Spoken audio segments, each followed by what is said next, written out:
This is Las Vegas Real Estate Now with local real estate expert Harvey Blankfeld. Where we want to educate you about our market, empower you to make wise decisions, and help you engage with our expert contributors. Guys, this is an interesting topic. We were talking with a vendor the other day, and he said, what you guys really should talk about is how do you choose the right agent? How does a person choose the right agent for them? Because there's 16,000 agents here in Southern Nevada right now, something like that, 16,000, give or take.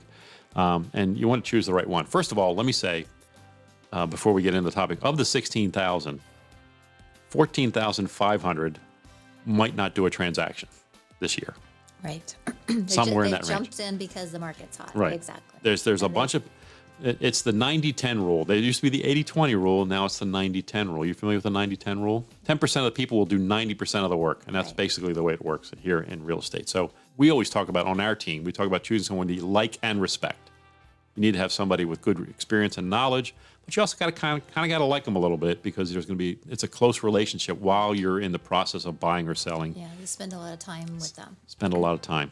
So how would you suggest, if you're trying to suggest to people to choose the right agent, and it can't be you, Cynthia, I'm sorry, it can't be you. If you're going to say choose the right agent, say you tell them to choose an agent in another market, what would your suggestions be? How do they choose that agent? Well, let me maybe approach it this way. So some people who have chosen me that I have never met before in my life, they've gone online, they've read about me, they've looked up my activity, they've checked out reviews, they've checked out my bio, and whatever those things, if they mesh with the way they think and how they operate, then I get a phone call. There you go. So I think, doing research as far as, everybody's got reviews, and you start online that way. If I'm trying to find a client a referral in another state, I do the same thing. Yeah. I'm looking up agents, I'm calling agents, I'm seeing if they respond, I'm seeing what their reviews are like. Yep. How about you, Danielle? What do you think? Yeah, very similar. I'll go online and read the reviews and call them and just ask questions before I'm offering a referral. I'm just, kind of getting just interested in knowing about their market and seeing how they answer my questions. And I've had clients say that they've called 3 or 4 people, and I was the only one that answered the phone or returned their phone call. Yeah, I get that. I was honestly just about to say that when I'm interviewing agents in other markets, I might call 2 or 3. Actually, whoever calls me back first, they get the first crack at it. Yeah.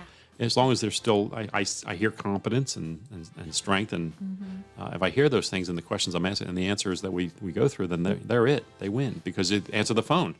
But everyone starts out with the best foot forward, is what I see. Like with lending, it's like they all start out really good, right? But I need to know that they're going to be with me well past the end. Right. So sometimes I'm trying to think what I ask, but I say I don't need to sell a house. I want to. You know what I mean? Right. I do it because I love it. So I want to know that they're gonna, handhold and have good communication. But when the deal's done, they're not done. So that's important too. Communication Because you're the is same key. way, and so are you. So, we want to know that they're just not trying to pass the keys and get a commission check. We want to know Right. that they're in it. I call them my lifers. Yeah, I mean, you've had people come to you and say, "Hey, would you help me buy a home or help me sell a home?" And in the course of discussions, you've come to the conclusion, "This is not a good fit for me." I mean, as a realtor, sometimes I realize, gee, I'm not going to be a good fit for these folks because of for whatever reason it is. But I'm not going to work with someone if it's not a good fit. Right. If I don't sense a good measure of trust, mutual trust, honestly, it's a mutual relationship. It has to be mutually trustful. I have to trust my clients, and they have to trust me. Without that, I'm a little uncomfortable. One of the things I learned early on in the business is that I tried to be somebody else for a while, and that was a mistake.